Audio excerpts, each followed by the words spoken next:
Grow your practice, grow your wealth, grow your impact. Find out how to spend less time in the dental chair and more time on the things you love.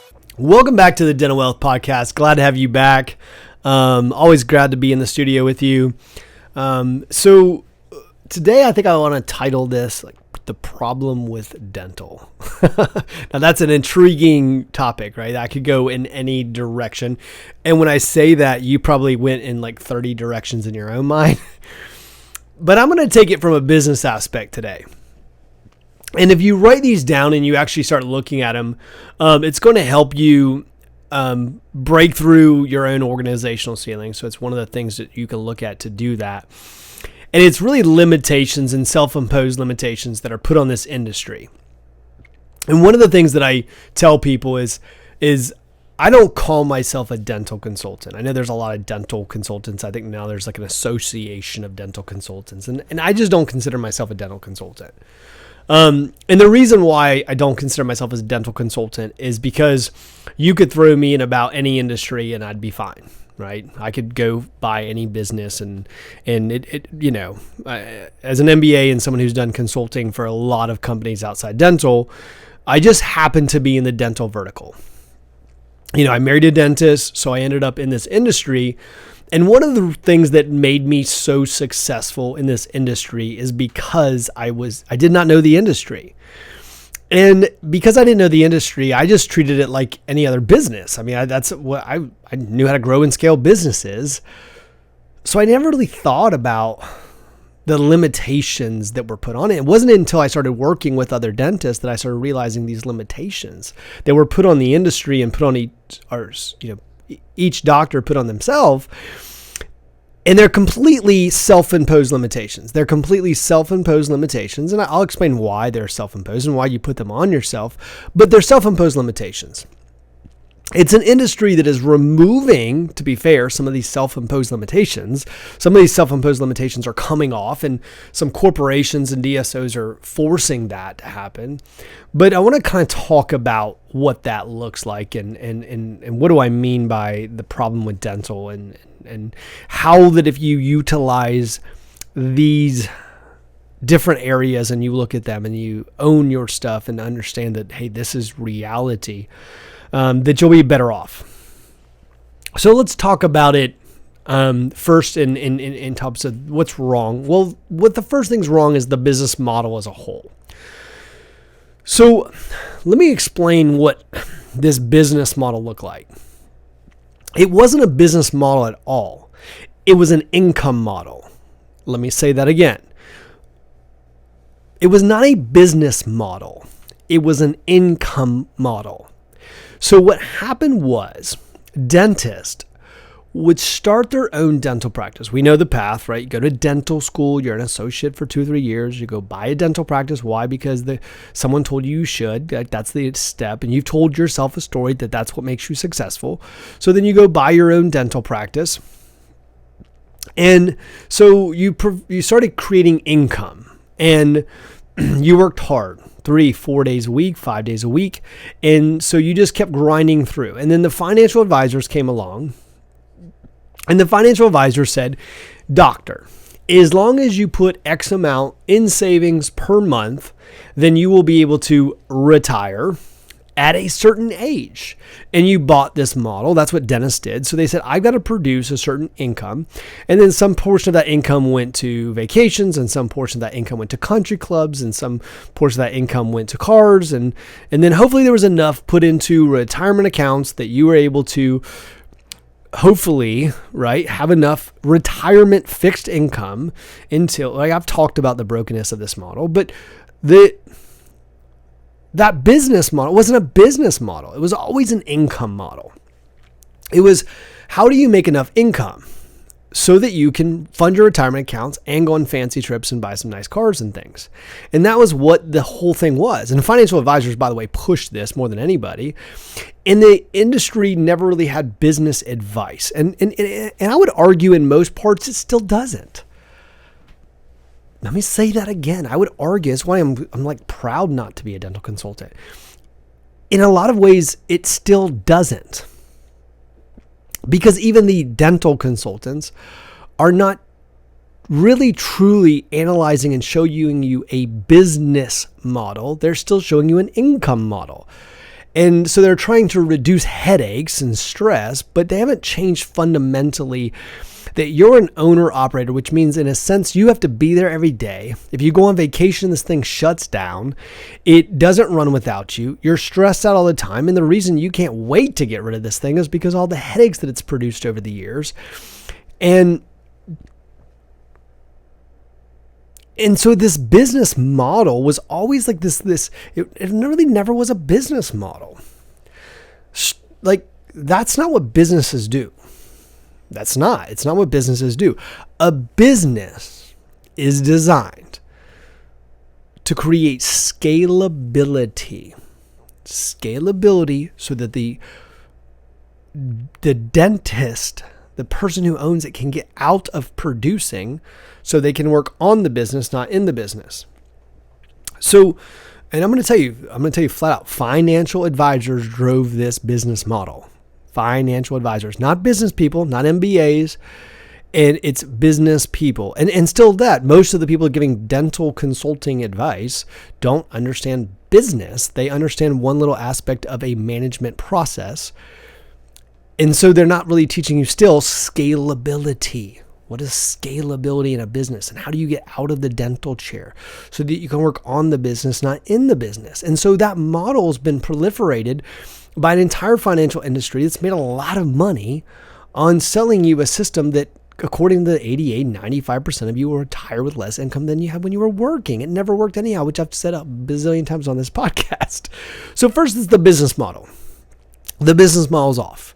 And so now all of a sudden, whatever. Now, by the way, people are figuring out the business model. Private equity, figuring out the business model, aren't they? They're saying, oh my gosh, these guys are selling these things off like hotcakes. All we got to do is buy them. They don't even understand how great this is. So the business model is wrong. Now, I'm not saying don't fund retirement accounts. I'm saying that you create a business that runs without you. That's what you do. That's what you should be doing as a business owner. All business owners should be doing that so you can do what you love. So you can have the time and money to do the things you love.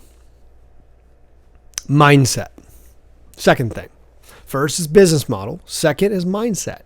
Mindset is that a successful dental practice is roughly, let's call it $1.5 million. $1.5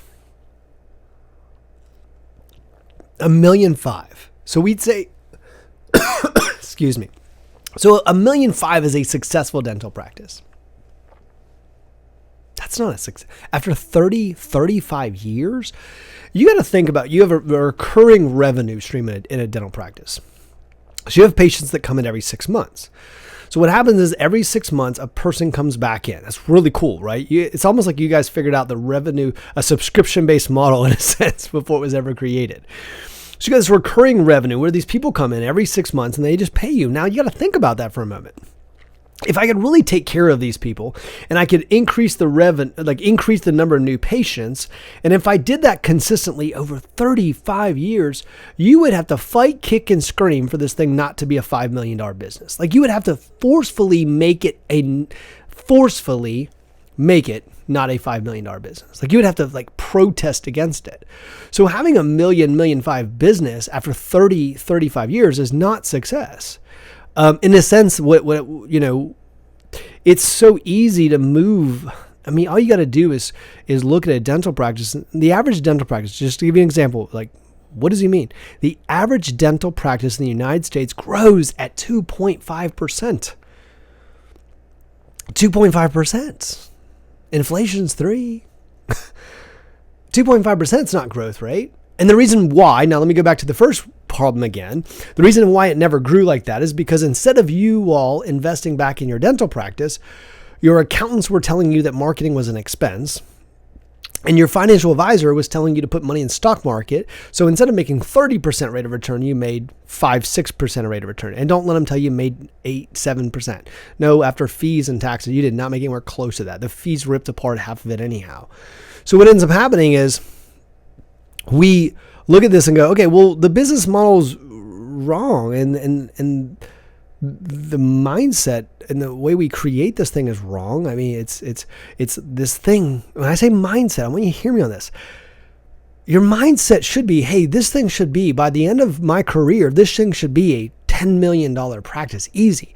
I should have 3, 4, 5 doctors working for me. I should have scalability. I should be able to come in 1 day a week. I should have leadership teams. I should have all these people. That's what a business should do. And that's what businesses do as a whole. All businesses, by the way. And that's what, now you might say, well, I don't want to be 10 million, but you certainly would be 5. And then, by the way, I want you to think about this. We wouldn't have to put any money in your retirement accounts. Heck, we could sell off the business, pay off our debt as we went along, make smart financial decisions. We could have probably sold off the business and probably doubled what's in your retirement accounts. If we wanted to do that, you don't need to, because you'd be making such a tremendous income off your business that you might as well just keep it. If you're working 1 day a week and doctors are working for you and keeps you active, you have a high income, making $1 million a year, I mean, that's a pretty good life, right? So the business was always fundamentally off. The business model and the mindset was fundamentally off, driven by other people who were trying to get wealthy off your back. So look, I'm not on this podcast to tell you to sugarcoat it, you know? This is the truth. I want you to know the truth. People have tried to, utilize and create a system that wasn't designed for you. Now, I'm not saying, by the way, and I've said this before, I'm not saying that financial advisors were doing anything wrong. They were trying to help. They were trying to help you get to a place of retirement. Without them, you maybe never even retired. So I'm not saying that they did anything wrong. It wasn't intentional. Great people. Gosh, some of the best people I know are financial advisors. One of my best friends literally is a financial advisor. So I'm not beating financial advisors up. I'm telling you that as a business owner, your number one priority should be investing in your business, and your financial advisor should have enough acumen and know that the number one place you should be investing is in your business, and then figuring out how to, once we've invested to the maximum capacity, putting money into other accounts like retirement accounts. And then utilizing real estate and things like that to help boost your retirement. Leadership. Let's talk about the leadership. Leadership. It's kind of a big one. It's tower leadership, right? The reason why I created a leadership company and not a management company. It was the reason why I created a leadership company, not a management company, because I was like, look, fundamentally, I can go teach you management systems. I can teach you how to answer the phone. I can teach you how to do case acceptance. I can teach you a lot of things. But the truth is that unless you know how to lead people, you'll never get scalability, which is what I was just telling you want. You'll never get scalability. You'll never get people to follow you. Your life might be unsuccessful because you're not a leader at home and you're not a leader in so many other things. And so leadership to me I was like, what the biggest thing we need is leadership.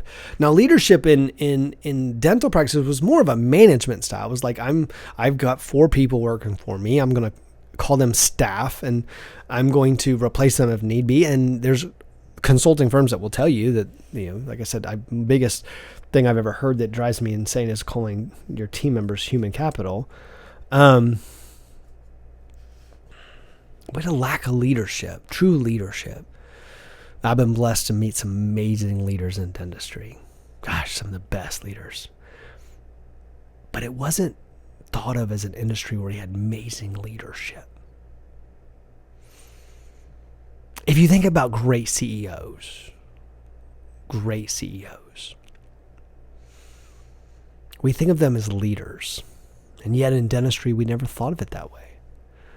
We typically don't think of our surgeons as great leaders, but many of them are. So I don't think there was leadership as a focus. And I'm glad to see it coming into dentistry, because people need to be led, especially during times of COVID and other times. But you can see by the way the offices that were having a lack of leadership versus the ones that had great leadership.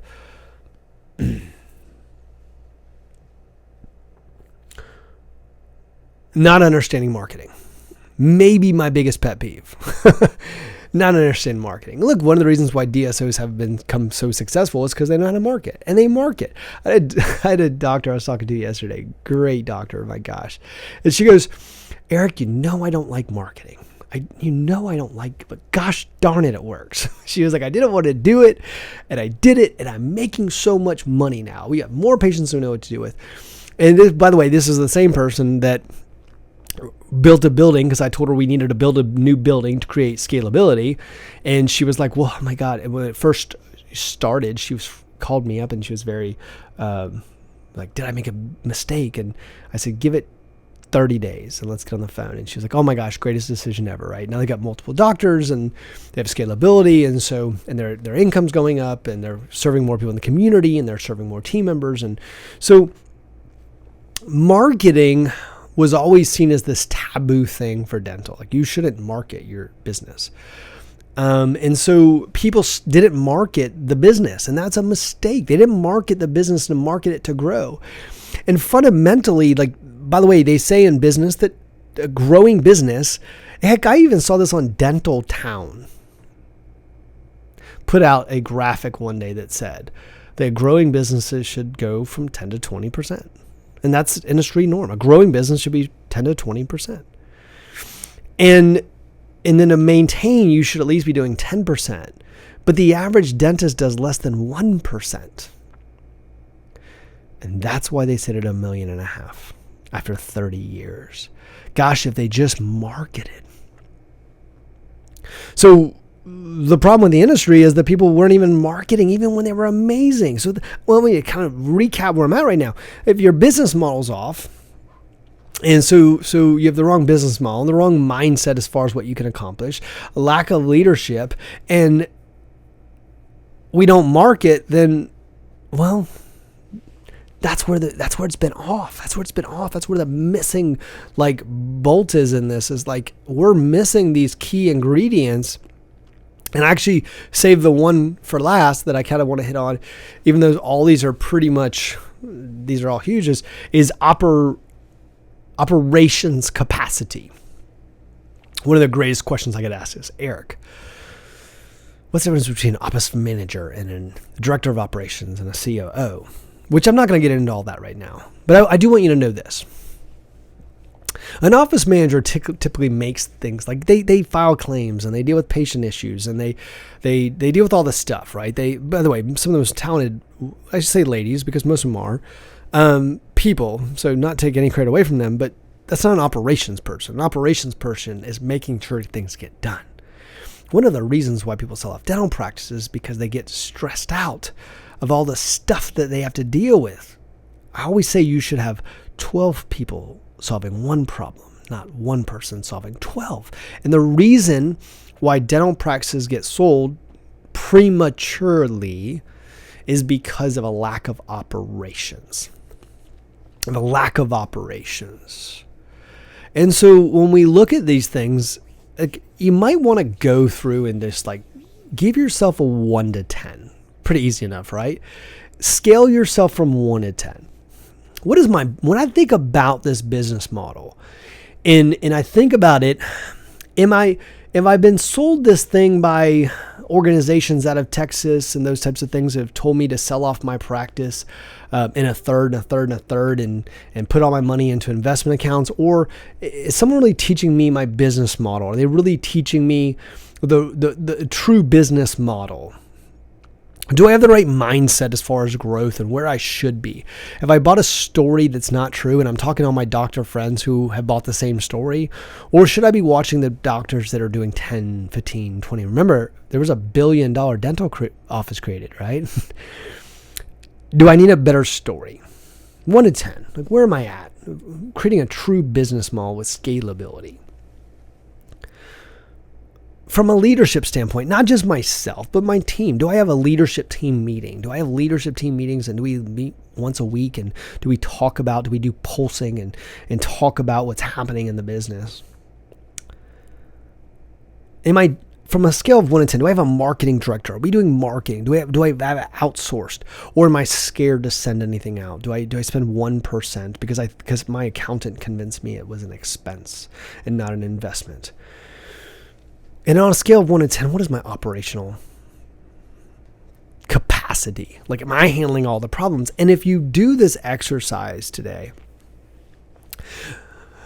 you'll see why when I came into dental, while it was so easy to scale a business, because I knew where to go to work. And so these are natural things. So what I'm telling you is the shortcut.